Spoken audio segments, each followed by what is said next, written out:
जय झूलेलाल। अॼु मां तव्हांखे नौमिन जे विर्तनि जे बारे में ॿुधाइण चाहियां थी।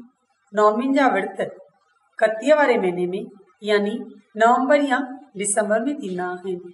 ही विर्त 3 ॾींहंनि जा थींदा आहिनि। नौमिन जा विर्त ख़ासि करे असांजूं सिंधी कुंवारियूं न्याणियूं रखंदियूं आहिनि। ही विर्त रखण सां उन्हनि खे सुठे वर घरनि जी प्राप्ति थींदी आहे।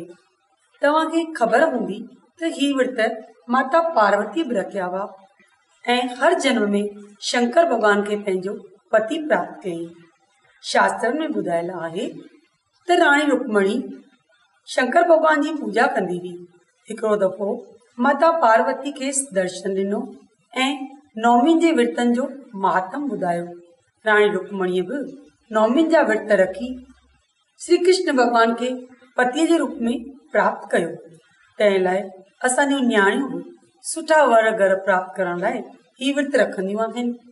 जेकी न्याणियूं ही विर्त रखंदियूं आहिनि उहे गोपाष्टमी वारे ॾींहुं सुबुह जो गांइ माता जी पूजा करे संझा जे टाइम ते शंकर भॻवान जे मंदर में वेंदियूं आहिनि ऐं 5 सोपारियूं खणी वेंदियूं आहिनि।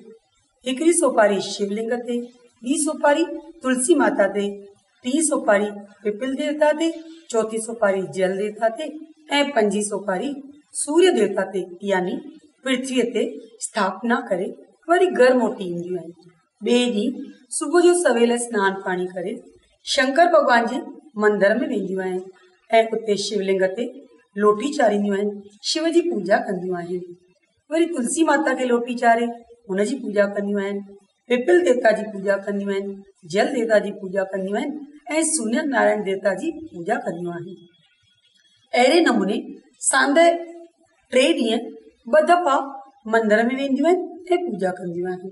जेके न्याणियूं ही विर्त रखंदियूं आहिनि उहे पहिरें ॾींहुं एकाणो कंदियूं आहिनि यानी हिकु वक़्तु भोजन खाईंदियूं आहिनि।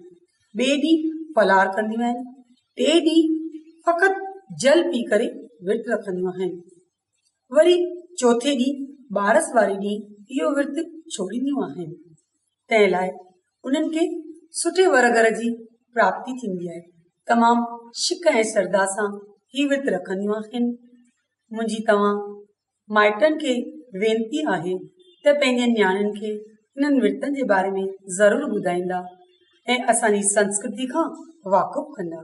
जय झूलेलाल।